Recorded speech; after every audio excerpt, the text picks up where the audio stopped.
জাতীয় সংসদে আপনার সভাপতিত্বেই একটি বিল সংশোধনী সহ পাশ হয়ে গেল, জুলাই গণঅভ্যুত্থান স্মৃতি জাদুঘর বিল 2026। এই আপনি জানেন মাননীয় স্পিকার যে অন্তর্বর্তী সরকারের অধ্যাদেশগুলোকে নিয়ে একটা বিশেষ কমিটি করা হয়েছিল, যেই কমিটিতে 98টি অধ্যাদেশ সম্পর্কে আমরা ঐক্যমত পোষণ করেছি যে 98টি অধ্যাদেশ অ্যাজ ইট ইজ এটা সংসদে আসবে বিল আকারে এবং পাশ হবে। বাকিগুলোতে কিছুটাতে নোট অফ ডিসেন্ট সংশোধনী আছে, সেটা নিয়ে আলোচনা হবে।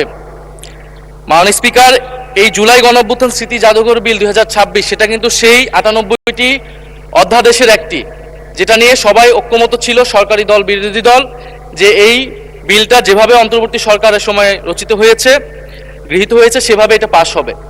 এখন আজকে যখন এটি পাশ করার বা বিলটি উত্থাপনের সময় আসলো, দেখেন আধা ঘন্টা আগে একটা সংশোধনী দেওয়া হলো। মাননীয় স্পিকার, এখানে সংশোধনী যে কেউ দিতে পারে মাননীয় স্পিকার। যে 98টাতে ঐক্যমত আমরাও করেছি, সেই 98টার প্রত্যেকটাতে আমরা আপত্তি এবং সংশোধনী দিতে পারতাম, কিন্তু এটা আমাদের মধ্যে একটা কনসেনসাস হয়েছিল যে এই বিলগুলো নিয়ে আমরা কোনো প্রশ্ন তুলব না। এই কারণে কিন্তু মাননীয় স্পিকার সেই সব প্রত্যেকটা বিলে কিন্তু আমরা হ্যাঁ বলেছি, আমরা ঐক্যমত দিয়েছি।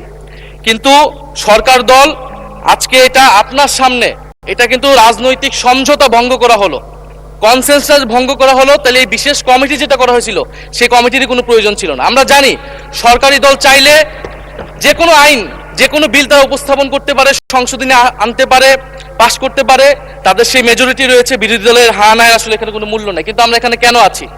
আমরা এখানে আছি যাতে আমাদের আপত্তি থাকলে জনস্বার্থের বিষয়ে আমরা কথা বলতে পারি। সেই কথা বলার সুযোগ যদি না দেওয়া হয়, এই বিলটি যেভাবে দিনে দুপুরে একটা ছল চাতুরি করে, একটা জোচ্চুরির মাধ্যমে এই বিলটি সংশোধনী সহ পাস করে নেওয়া হলো। মাননীয় স্পিকার, এটা আমরা প্রতিবাদ জানাচ্ছি।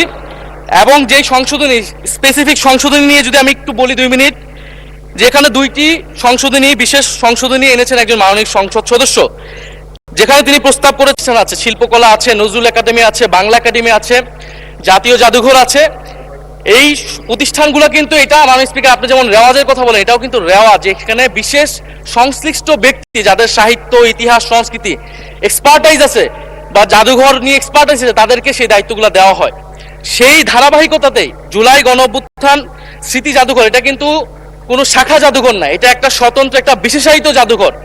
যেই জাদুঘরের গঠিত হওয়ার সময় সকল পক্ষের মতামত নেওয়া হয়েছে, যেই জাদুঘরের স্মৃতি কথাতেও সকল পক্ষের, পুরা আমাদের শুধু গণ অভ্যুত্থানের নয়, আমাদের গত 16 বছরের ফ্যাসিবাদ লড়াইয়ের স্মৃতিগুলো নেওয়া হয়েছে, সবকিছুই সেখানে আছে। কিন্তু এখন যদি মন্ত্রীকে সেখানে বসানো হয়, প্রথমত এটা রেওয়াজ ভঙ্গ করা হয়, দ্বিতীয়ত এটা যে আমরা যে সরকারের, বর্তমান সরকারের প্রবণতা দেখছি বাংলাদেশের সকল প্রতিষ্ঠানকে দলীয়করণ করা, সেটারই একটা ধারাবাহিকতা। মাননীয় স্পিকার, আমরা দেখেছি বাংলাদেশ ব্যাংক দখল হয়ে ব্যাংককে দলীয়করণ করা হয়েছে, স্থানীয় সরকার প্রতিষ্ঠানগুলোকে দলীয়করণ করা হচ্ছে, এমনকি ক্রিকেট বোর্ড, সেখানেও মাননীয় স্পিকার দলীয়করণ, পরিবারকরণ সবকিছু করা হয়ে গেছে। আমাদের মাননীয় মন্ত্রীদের সন্তানরা সেই ক্রিকেট বোর্ডের সদস্য হয়ে গেছে। এখন আমাদের জুলাই গণঅভ্যুত্থান জাদুঘর, সেইখানে মাননীয় মন্ত্রীকে কেন সভাপতি হতে হবে?